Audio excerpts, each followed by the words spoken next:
Hi, and welcome to Hiss and Tell, a cat behavior and more podcast, hosted by me, Christina Wilson, animal behaviorist. Today is the last episode of Season 2, and I will be speaking with a truly unique guest, Sean of Canopy Cat Rescue. Sean is a professional arborist and mountain guide, and also one half of the dynamic duo that climbs towering trees across Washington state to bring stranded cats safely back to Earth. We're going to talk about behavioral cues, myths around cats and trees, and what you should and shouldn't do if your own cat gets stuck. Hi, and welcome to another episode of Hiss and Tell. I am your host, Christina Wilson, and with me today is Sean of Canopy Cat Rescue. Welcome, Sean. Hi there. Thanks for having me. Thank you for being on. Can you tell me a little bit about what Canopy Cat Rescue is exactly and what inspired you and Tom to establish it?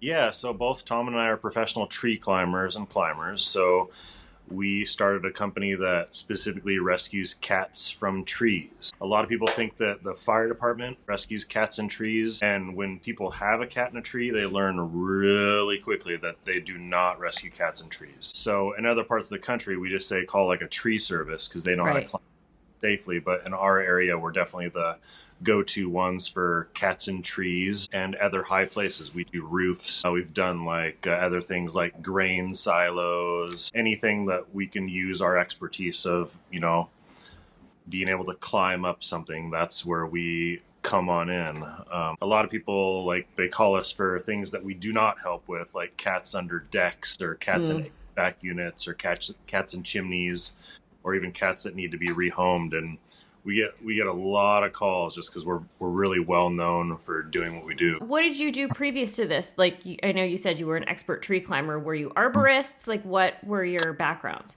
Yeah, so both Tom and I have been arborists for many years. My previous background before we started CCR was I was a professional mountain guide, so I was a professional climber.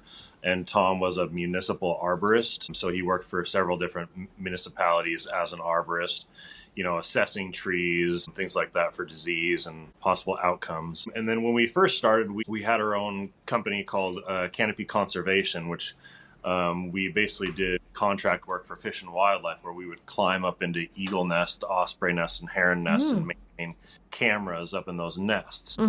And so when our tree service friends would get the call for a cat in the tree, they'd say, hey, just call these guys. They have a little bit more time on their hands than we do because we're cutting trees down today. And so that's kind of how we got started. Early 2000s, we decided to operate on donations. And then 2015, we had our own TV show on Animal Planet called Treetop Cat Rescue. And basically ever since then, it's been full-time, all day, every day. And nowadays, we average around 800 rescues a year. Wow, that is amazing. Yeah. So for people who may not know, where are you located? We are located in Washington State. Like I said, we get calls from all over the country, but yeah, mainly Western Washington. And just as of recently, we've trained some volunteers that work on the east side of Washington State. So, obviously they'll go to areas in Eastern Washington that are a bit of a drive. Cool. Can you walk me through a typical, I'm sure there's probably nothing that's typical about any of these cases, but can you walk me kind of through a typical cat rescue operation? Sure. Yeah. I mean, it all starts with a phone call. And that's obviously where it starts. We ask a lot of questions on the phone, like how long the cat's been stuck, cat's name, where's the cat, is it your yard, neighbor's yard? That sort of all tells us, how to go about the rescue. If somebody calls at 10 o'clock at night and it's a super skittish kitty, we're probably not going to come on out until the morning. Right. But there's a lot of specifics there, but starts with the phone call. We get some basic information and then we sort of plan based on that information. We come on out, we see the kitty in the tree, and then we go about the rescue process, and then we start climbing the tree. We climb the tree a number of different ways. Most of the time we shoot a line up into the tree and then we pull up a rope. Sometimes we'll use the spikes on the feet, which most people have seen. Sometimes we'll, use a ladder to get us started, and other times we'll call it like a jungle gym tree, which is basically where you start climbing just like a ladder from the very base of the tree. We'll get on up to the cat. We'll do our best to make friends with the kitty. There's a lot of techniques there for sure. And then when we get close to the cat, it sort of goes back to that initial conversation we have with the cat owner. Is this a super friendly kitty? Is this a super skittish kitty? Things like that. And then it'll sort of dictate when we get up to the cat what goes next. But essentially, when we get up to the kitty, we'll make friends with the kitty, we'll pick it up, and we'll put it in a special sack or a net, come down, have the cat owner bring it back inside, and then we're on to the next one. We do a lot of unknown cats as well. So where people are calling, they just randomly see a kitty in the tree, or their dogs spooked a kitty up in a tree. And then, obviously we'll help those as well. Right. So you mentioned behavioral techniques. Do you want to tell us a little bit about the techniques that you're using to assess and to also make friends with the cats when you're in the tree? Yeah. So, other than being professional tree climbers, we literally write a book on cat behavior. Yeah, I bet. Because we've rescued nearly 8,000 cats from trees. It all. I'm sure, you and your listeners are well aware of things like vocalizations, the ears, the tail twitches, the body languages, all that really tells us everything that we need to know about a cat. Right. For example, when we're on the ground and the cat's like meowing loudly, obviously it wants some help. As we get closer to the kitty, if the meows sort of diminish and go into the lower register of like a growl, then that sort of red flags in our mind, and we need to be prepared for the kitty to possibly go higher or not be receptive to help. And yeah, sometimes folks will describe their cat as super skittish. And like, oh, this cat, nobody can pick this cat up or touch it. And then we'll climb on up to it and it'll hop on our lap and start purring. Sometimes folks will describe the cat as super friendly. Oh, this cat loves everybody. And then we'll get up to the cat and the cat will try to attack us. So we see it all. Sure. You put a lot of faith in how people describe their cat. And most of the time they're totally 100% right. But other times we're surprised and it's completely opposite of how they describe their cat. Well, I think that makes sense if cats are anxious and they're over threshold, obviously, because they're stuck in a tree, that their behavior isn't necessarily going to match what their normal behavior is. But most of the time, they're true to their temperament on the ground. Yeah. For example, like a lot of times people don't know how to describe their cat. And that's fair. We say, so when strangers come over to the house, can people pick it up and pet it, or does it tend to run and hide? And that's the distinction that we're trying to get at, because a lot of times we'll ask that question, is your kitty friendly or skittish? And they'll say, oh, it's super friendly. And then we'll ask more questions. And when strangers come over, it tends to run and hide.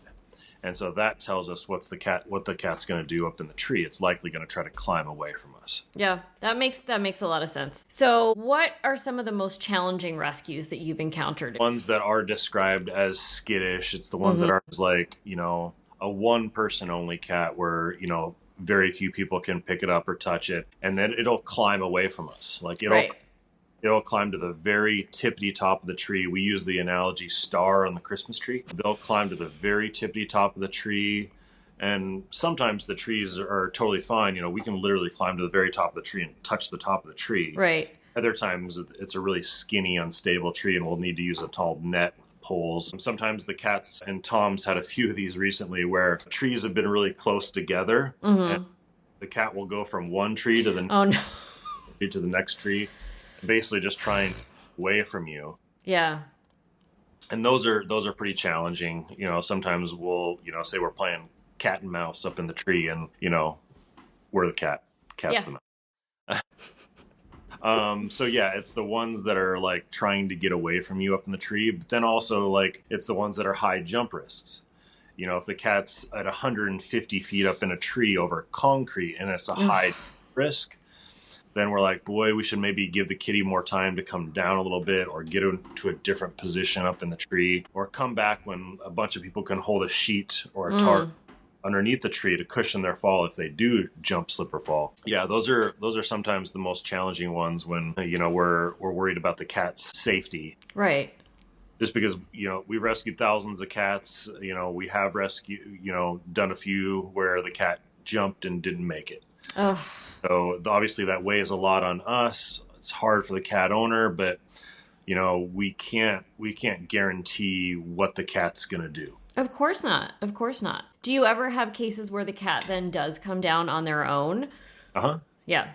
Yeah. So sometimes folks will call us and the cat's been stuck for like 5 minutes. Okay. Like, hey, you might want to give them some time, maybe overnight, see if they can figure it out. After that, give them some help. But we also factor weather, rescue load, things like that. Mm-hmm. And sometimes, the cat will be stuck for several days, and then we'll come on out. The cat will be really skittish and bolt to another tree or something.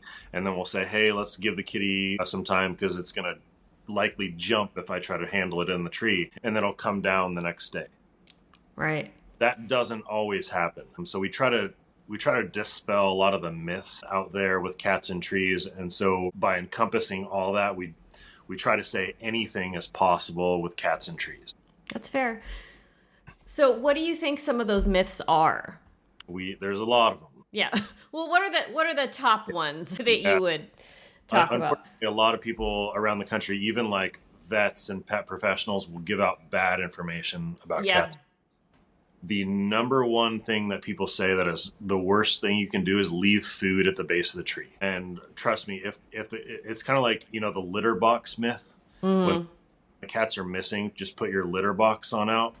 It's kind of the same thing. The litter box is going to attract other things back to the porch. And the food at the base of the tree is likely going to attract the very thing that chased the cat up to the tree back to the base of the tree. Right. Like in most scenarios, like literally you could put a big garbage can full of tuna or the smelliest fish in the world, and that cat ain't coming down. I guarantee it. So yeah, the food at the base of the tree, bad call. Don't do it. But you get on the internet right now, and a lot of online sources are going to be like, just pop up. Like almost every rescue we go on, there's an open can of tuna at the base of the tree. And I'm like, folks, I mean, it's one thing if like you shake a bag of treats or something like that, that's fine. But save the tuna for your tuna sandwich. Yeah.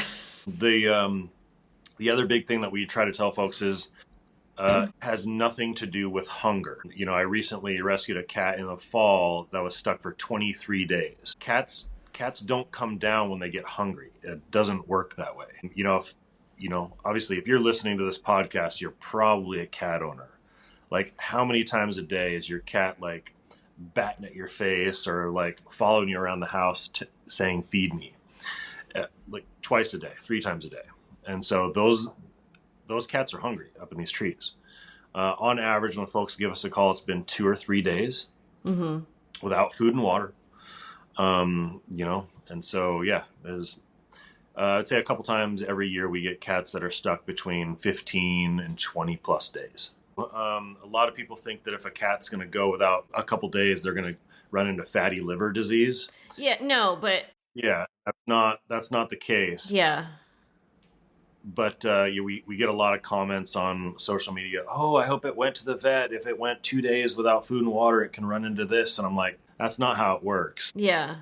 We rescue cats all the time that are stuck for many, many days without food and water. Thankfully, in our environment here in Washington State, it rains a lot. So they're wet, and then they can lick their fur, and they can get moisture that way. Yeah. But the food is not, they can go a lot longer than people realize without food and water. No, they can, but it's starting just like humans. It's affecting the blood sugar, and it's affecting the critical thinking. And then we're just compounding the problem of not being able to... Anytime they're stuck for over 5 days, we definitely recommend a vet visit. Yeah. Yeah. It's some people think that, the cat's been up there for 7-8 days without food and water. It's probably pretty weak. Yeah. They have just like the one I did that was stuck for 23 days. It had lots of energy. Like it had plenty of energy. It actually tried to get away from me up in the tree. We certainly wish that sometimes they had less energy because we, a little more likely to get them after they've been stuck for many days. Right. Yeah, I think people also underestimate the fight or flight response of animals and the adrenaline surge that all animals, including humans, get when kind of faced with something that they're scared with. Right. And so those are a few things. The other big things that we try to dispel is who to call. Outside of Washington State, there's a few other like cat entry rescuers. Minnesota, Ohio, East Coast, Portland, there's a few. But our general rule is just try a tree service because they're the ones that know how to climb trees safely. It's usually not the fire department. Like a lot of times folks will call us and they're like, oh, we tried everybody. Nobody will help us. We tried the fire department. We tried animal control. We tried the police. We tried the vets. And I'm like, yeah, none of those people know how to climb trees. You got to think outside the box and like, okay, this particular emergency, who do I call? For a tree, we recommend a tree climber, like a tree service. Mm-hmm. A roof, anybody with a tall ladder can get on up there. If it's like in an HVAC system in a house, call like an HVAC professional. If it's in a car engine, we recommend like a mobile mechanic. So basically the emergency where the cat is, you got to call somebody that is a professional in that field. That's absolutely amazing practical advice. Yeah. That makes sense. But I also think when this happens to people are not thinking clearly, right? To think, you're just an emergency, like my friend is stuck and I don't know what to do. And so you just don't necessarily have your best, straightest thinking cap on about who you should call. So it's good to have someone spell that out. So have you observed any kind of like common behavioral patterns in cats that get stuck in trees? And like, do you have any advice that you would give to cat owners to prevent situations like that?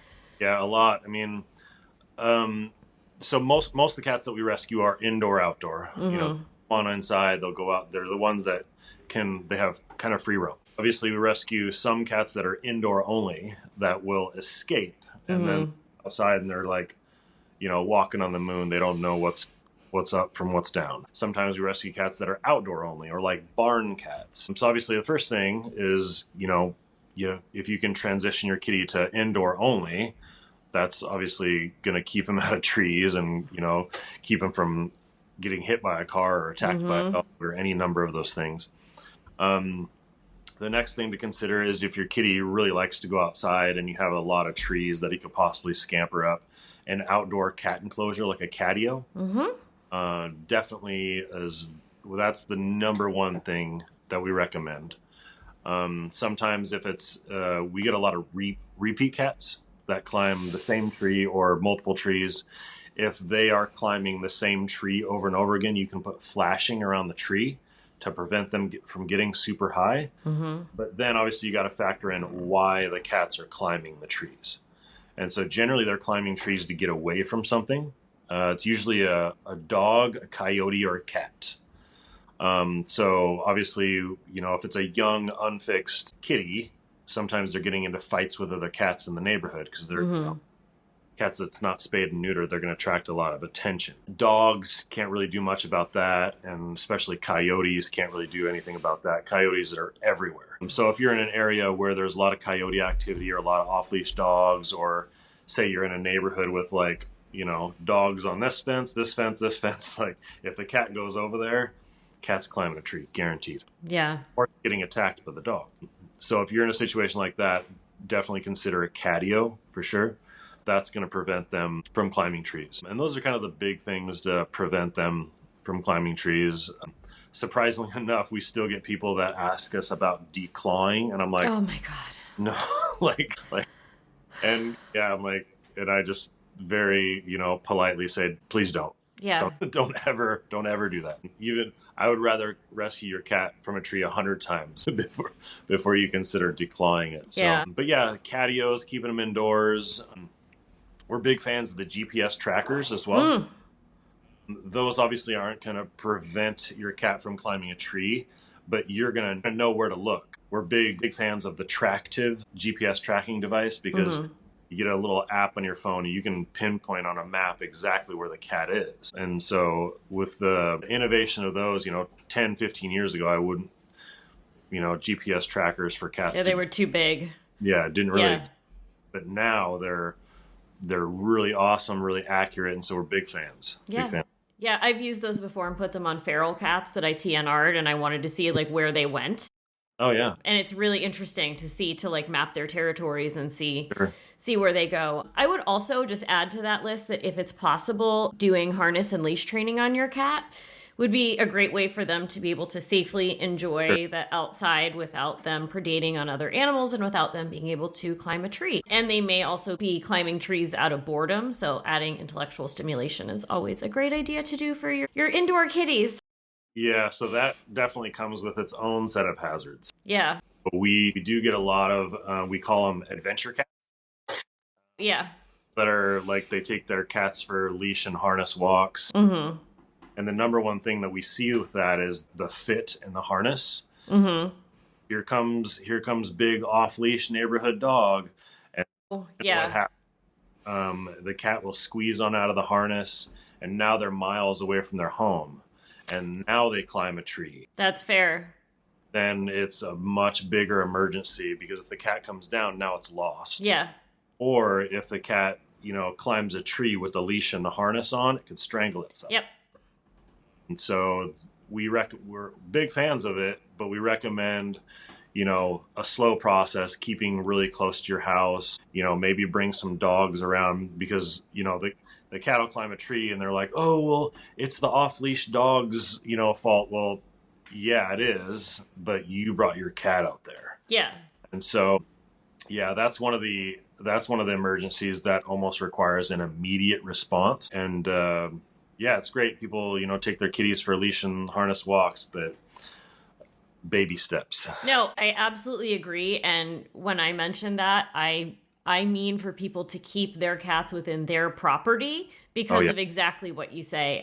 We have several of our cats who do harness walks, but where we live in a forest on the East Coast. We have coyotes, bobcats, bears, so many predators that live out here. So we do not go beyond the confines of our property because it's not safe for anyone. So how do owners typically react during a rescue? And they there when you're working? Does that kind of help or hinder the process? Like, how does that all work? It really just depends on the owner. Sure. Most of the time the owners are, they're pretty grounded. They got their senses about them, and they can, we'll tell them to stand in a certain spot, keep an eye on the kitty. Mm-hmm. At times they are completely losing it, and they're bawling, they're screaming, and then we'll say, hey, you might want to go on inside the house and let us do our thing. Right. Yeah, but for the most part, the owners are really valuable when we're on scene. Mm-hmm. Like people to watch the rescue, to let us know what the cat's doing up in the tree. We prefer if they, sometimes call for the cat. Mm-hmm. Other times let us call for the cat because we want them to get used to our voice as we're getting close to the cat up in the tree. Sometimes when we're doing night rescues, I'll tell people to not shine a light up in the tree because it'll blind us. Yeah. But yeah, their eyes and ears on the ground are oftentimes very important, so they can let us know what the cat's doing, if it's climbing higher, going out on a limb, things like that. Makes sense. Have you ever rescued an animal other than a cat, like a raccoon or, Yes. Raccoons, yeah, we've rescued a couple raccoons. Mm-hmm. But generally raccoons don't need help. No. But the two that we've rescued, they were young babies, and a lot of times raccoons they'll nest in cavities, holes in the tree. Mm-hmm. Unfortunately, sometimes they'll get like one of their paws caught in the crack, and we'll go on up there and use our net. But raccoons are like little Tasmanian devils. You're not going up to a raccoon and petting them and picking them up. Crazy. We've rescued a few pet iguanas, rescued a lot of parrots. The most unique thing that we've ever rescued is a pet sugar glider. Oh. That's like a flying squirrel. Yeah. And a lot of wildlife, a lot of birds. Mm-hmm. A lot of birds will fly down into lakes, and they'll get kite string or fishing line wrapped around them, and then they'll fly up in a tree and get caught in the tree. Right. The other thing that we do a lot is we work for local wildlife rehab units. Mm-hmm. They'll call us when owls fall out of the nest prematurely. And so we'll come on out and we'll put the owl back up in the nest. So when cat's down, put owls back up. So yeah, we do a lot of that. That's so lovely. I love that you do that extra work. And I assume you must have to have your rabies prophylaxis working with all of these. Sure. Yeah. Yeah. Different animals. Yeah. We rarely get bit. Oh, no, I know. But just to work with rabies vector species like raccoons and sure. Yeah. Well, I mean, if we get bit by a raccoon, that's bad news. I know. Yeah. Trust me. As a rehabber, I know their teeth are crazy. But have you ever had to rescue the same cat multiple times? And Mhm. because I think you mentioned that, what do you recommend to kind of prevent repeat offenders? Yeah. So getting back to those things that we talked about earlier, the Right. catio doors, like you mentioned, leash and harness. Our record is 7 times. Oh my gosh. And there's 3 or 4 cats that we've rescued 7 times. And yeah, I mean, just getting back to those tips that we tell folks, keeping them inside. Mm-hmm. But the thing that Tom and I really try not to do is judge the Of cat owner. course. Yeah. A lot of people, like, we try not to post on our social pages repeat cats. Mm-hmm. Because people will really judge the cat owner, like, well, I hope you charged them, or oh, like, they're not fit to own a cat, or oh, all these other things. And we're like, man, that's not our job. Our job is to help the kitty get out of the tree. Right. Sometimes the folks are just like, oh, well, I wouldn't help them if this is the 3rd time. I'm like, well, what are you going to do? Yeah. The cat's still in the tree, so you're saying that you're just going to leave the cat in the tree and not help them? So we're helping regardless, whether it's the 2nd, 3rd time in a week, or 3rd, 4th time in a month. We're still helping them. We often tell folks it's not a lesson the cat learns; it's a lesson the cat owners learn.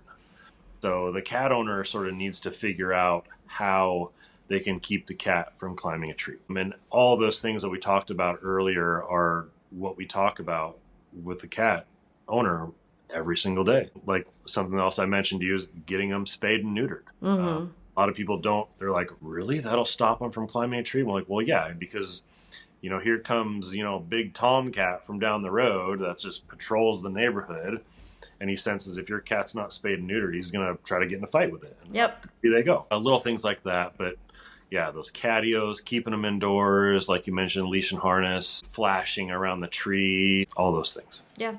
And the catio business is growing too. Yes. And there's a company here in Seattle that we recommend, Catio Spaces. Mm-hmm. They have plans on their website, but I think the big resource that people get out of that site is they can go there and they can see what's possible. Like everything from like a little attachment off of a window, Mm-hmm. 4x4, to like I've seen people like incorporate their entire yard, like way. Yeah. The people who have like the tunnels and stuff. Those are amazing. Yep. Yeah. Like there's this one lady that I asked her how much she spent on her catio, and she estimated like 50-60 grand. It had like water sources, a creek, and like it looked like a big chicken coop. Wow. It looked like something you'd see at a zoo. Wow. Yeah, we recommend. And there's another company that they'll contract out people to come on out and build them as well.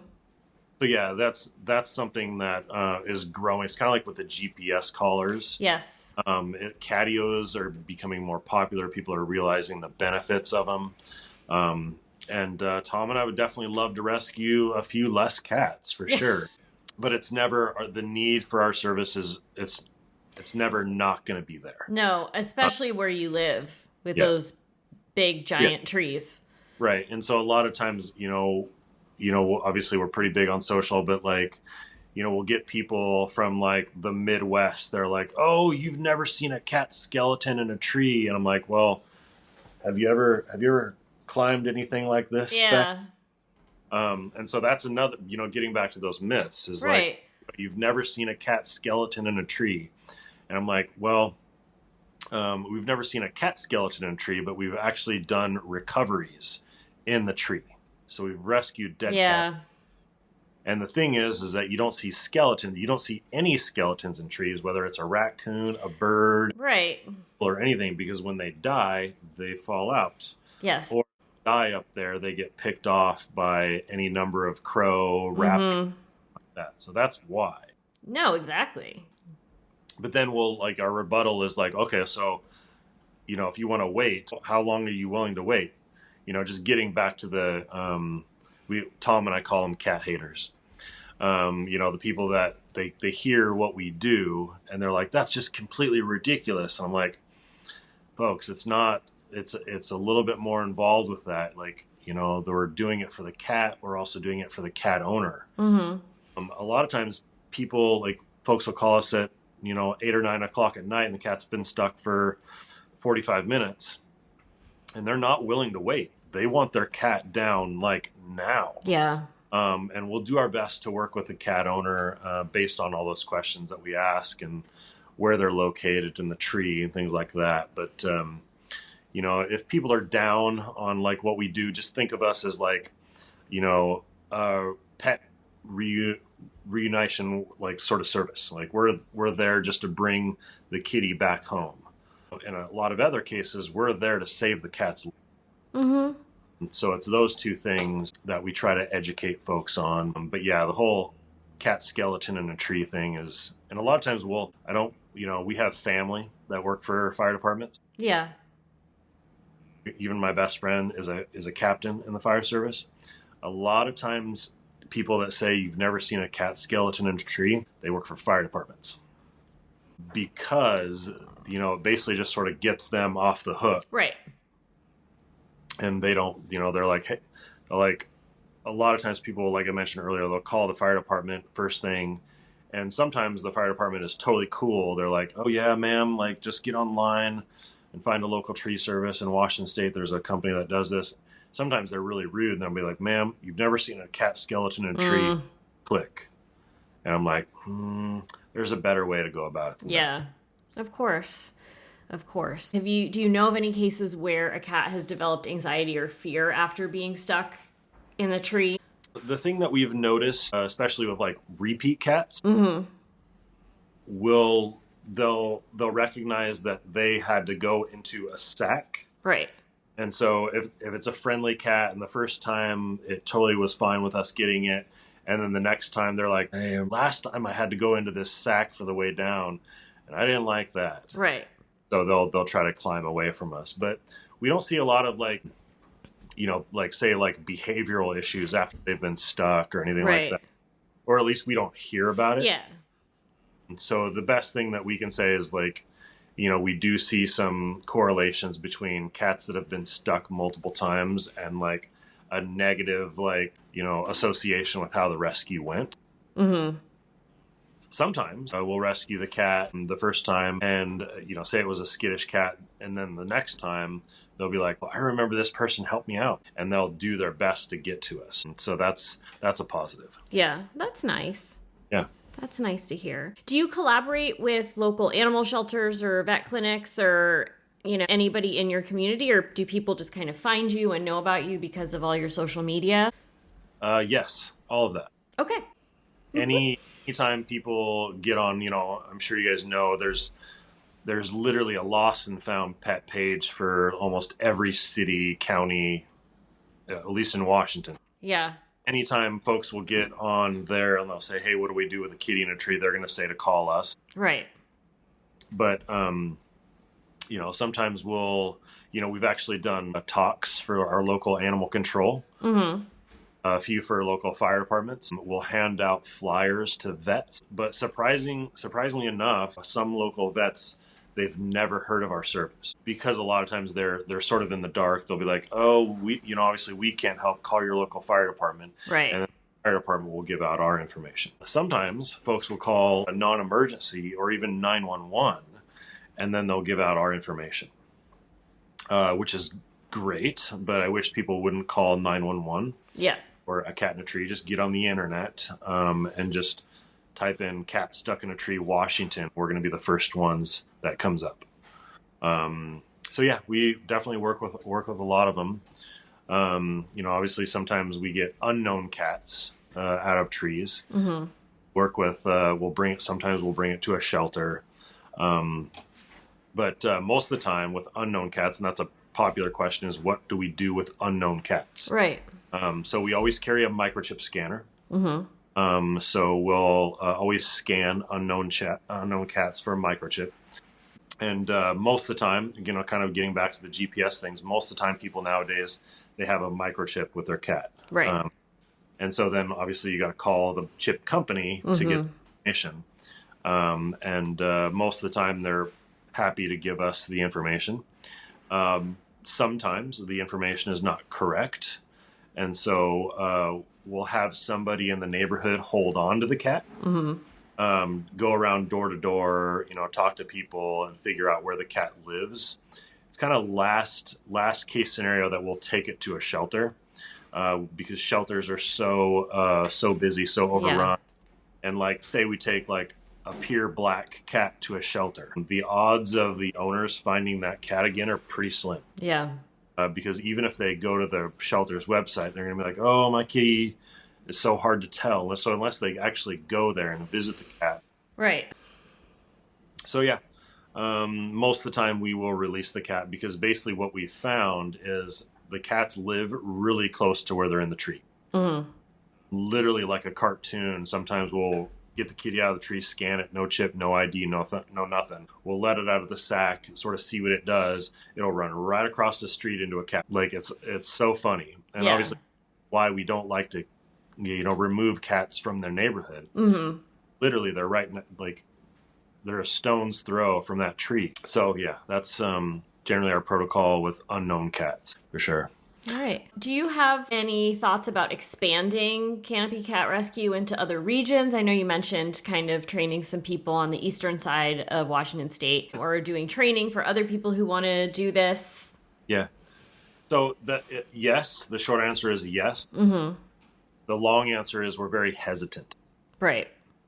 What we do is extremely dangerous. Both Tom and I were professional climbers for decades before we ever started, climbing trees for cats. And so the last thing we want to do is, have somebody that's really inspired by what we do, but if they don't even know basic knots. And for them to have, start climbing trees is pretty dangerous thing. Definitely recommend people if they're interested in doing this, working for a tree service, getting training for tree climbing, things like that, before they ever even think about, because basically climbing the tree is only 50% of what we do. The other half is winning over a stressed out cat. Mm-hmm. So we recommend getting a lot of training before ever even rescuing a cat. The two folks that I recently trained were really good friends of mine, and they were both professional rock climbers. Oh, cool. And so they were, they had the whole skill set, and basically just carrying over the skill set from rock climbing to trees is a pretty quick transition. Mm-hmm. The other folks that, want to do what we do, we're really stoked when we get people that work for tree services. Mm-hmm. Because we don't need to teach them anything about climbing. We just need to teach them the cat behavioral side. Right. And that's the angle that we really want to work. Tom and I don't want to spend weeks teaching people how to climb. So if they can get that training separately, mm-hmm. and then come to us, then we can quickly teach them in a day or so the ins and outs of dealing with a stressed out cat. That's the angle that we want to work. So, potentially we're definitely looking for people in other parts of the country that have the climbing skill but are interested in learning about cats. And particularly, people that live in areas that are many hours away from us. Mm-hmm. We don't need anybody else in the Seattle, Tacoma, Olympia area, because those are areas that we go to every day. Right. We need people like... A black hole area is Northern California. If you get a cat stuck in a tree in Northern California, the odds of you finding somebody are pretty slim.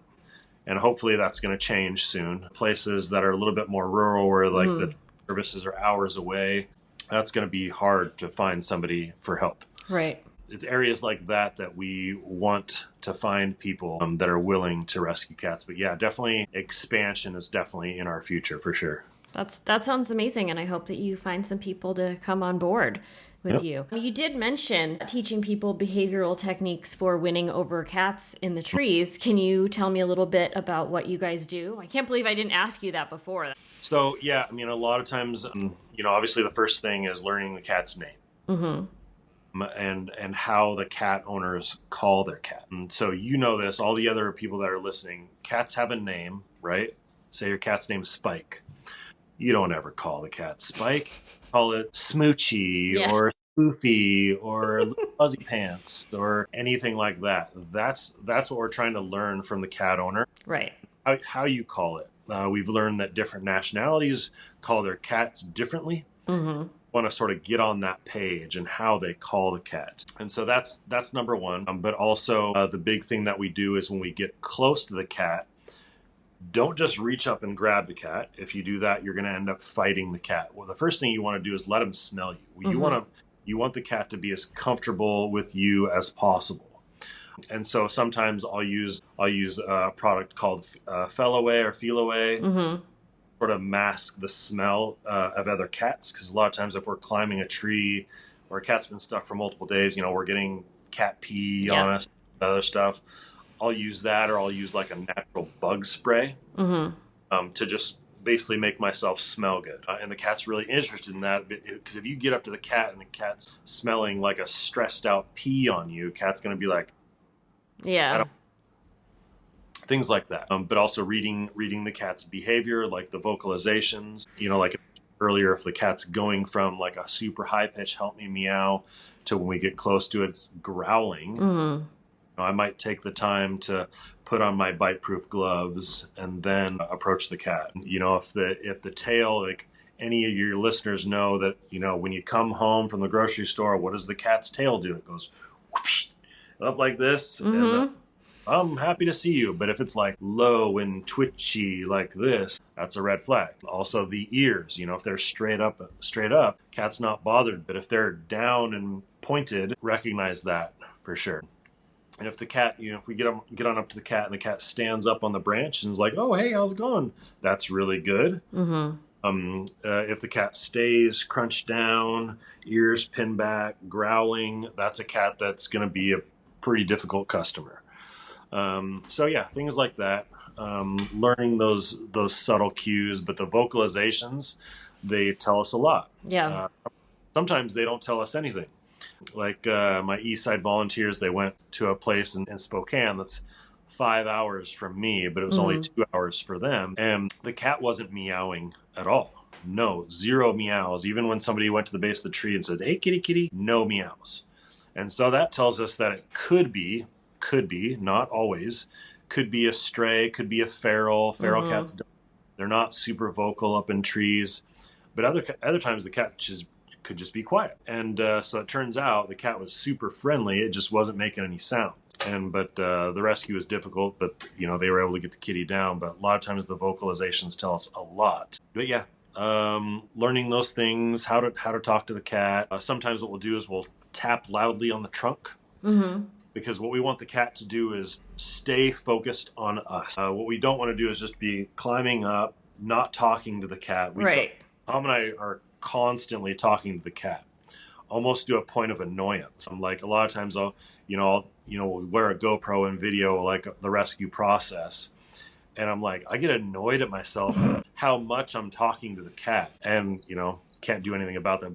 We want the cat to focus on us. The thing we want the cat to do is start wandering around and start looking at other options. So basically, if the cat's focused on us, that's really good. But then if the cat turns around and puts its paws in the trunk and looks like it might go higher, that's where we act pretty quickly. Yeah, that makes sense. So there's just a few listener questions. One person wanted to know if you've ever kept a stray cat that you found in a tree. I haven't, because quick sad story, my cat recently passed. I'm so sorry. He was a big bully. He did not like other cats. He loves dogs, but he did not like other cats. Tom's kept 2 or 3 stray cats. I think maybe 1 or 2 he kept for forever. The others, he just kept them for a short period of time and then found homes for them. So, short answer is I haven't. Tom. Got it. All right. Another person wants to know, and I think that we touched on this already, but do you find that most cats have escaped, or are they allowed outside by their owners? Both. Yeah. Both for sure. And the ones that are allowed outside are less likely to climb a tree than the ones that are escaped. Like the ones that are, say our total percentage, it's a smaller percentage of indoor-only cats. However, if an indoor-only cat escaped and they get outside, like I said, they're not aware of their surroundings. And they're in the backyard. They're just like, whoa, what's this place? And then any loud noise, say a garbage truck picking up the trash, that could spook a cat up a tree. Yeah. opposed to an indoor only cat. It's very, very aware of their surroundings. They know the dogs next door. They know the cat down the street. They know everything. So yeah, we see it a lot, and we see it most of the time in the summer. So we're busy, busiest from May through October, when, windows are open, weather's nice. And, between Tom and I, like a busy day in the summer, we can juggle as many as a dozen rescues a day. Oh my gosh. Wow. So a lot of times we're just sort of, connecting the dots around the Puget Sound area and just getting to as many cats as we can. That is crazy. That is a lot of cat rescues.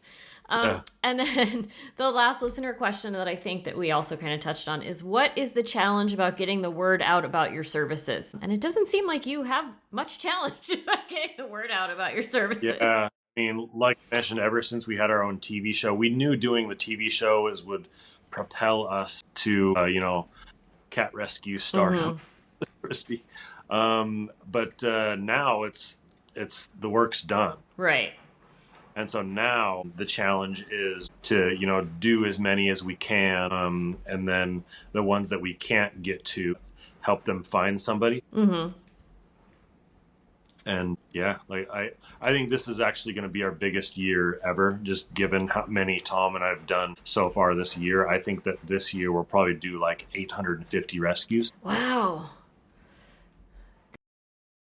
And so what Tom and I do, we never take vacation at the same time. So we'll always coordinate our vacation and make sure that the other person's available. And then usually if one of us is on vacation, it's like a madhouse for the other person. I bet. We're, all day, nonstop, getting cats. All right. So how can our listeners help to sustain your operations? Because you guys are a nonprofit. So what can people do to help support you? Do you want to shout anything out? This is your time for self-promotion. Yeah. So, I mean, the best thing that folks can do is donate. Donate on our website, canopycatrescue.com. We also have a Venmo, sources like that. They can make a check. Anything like that is greatly appreciated. They can share our social media posts. That's always great. But yeah, we operate as a nonprofit, so the more folks can donate, the better. It's definitely going to go to, obviously, the rescue process, but also training other people and finding people in other parts of the country to help rescue cats. Yeah, if you're on the West Coast, definitely give us a shout. In other parts of the country, like I said, we'll recommend, seeing if they can find a tree service, but also there's a directory on catinatreerescue.com. There's a directory of tree services that occasionally help cats in trees. Most of those folks will charge. A side note of like us operating on donation really inspired a lot of other tree climbers around the country to do so as well. So that's super positive. But yeah, donating is the best way that folks can support our service. Okay. And so for people listening, if you want to go to the Hiss and Tell website, on this episode guide, I will have a link to the Canopy Cats website where you can go and donate. So you can just easily access it that way. And I want to thank you so much, Sean, for coming on the podcast and sharing about the amazing service that you guys provide, and for helping so many cats. And yeah, just for everything that you both do. Thank you so much. And for sharing all these insights. Yeah, thanks for having us. And yeah, definitely check out our social pages. We can't post enough. Yeah. All right. Rescues a year, a lot of times in the summer, like I'll tell folks, I'll preface our post, hey, if we haven't posted for 3, 4, 5 days, that means we're very busy. It doesn't mean that we're just sitting at home bored. Right. Like I have a backlog in my phone of probably 15, 20 rescues that I haven't posted. So yeah, definitely check out our social pages, and a lot of people are really entertained by our posts. The other day, I rescued a cat named Ganon. Ganon is one of the final bosses in the Zelda video game series. And so it was fun to sort of parody the rescue as opposed to rescuing a final boss. And he actually turned out to be a very difficult cat, but, at the end of the day, really sweet. So yeah. Oh. All right. Well, I'm sure everyone will go to check that out. And thank you again so much for everything. It's been lovely talking to you. Yeah, nice to meet you guys, and thanks for having me on. And if you got a kitty in a tree, give us a call. Thanks for listening. If you enjoyed this episode, please rate and review wherever you listen. It super helps. For more information and to support our podcast, check out our website at hissandtellpodcast.com. You can also find us on Instagram at hissandtellpodcast.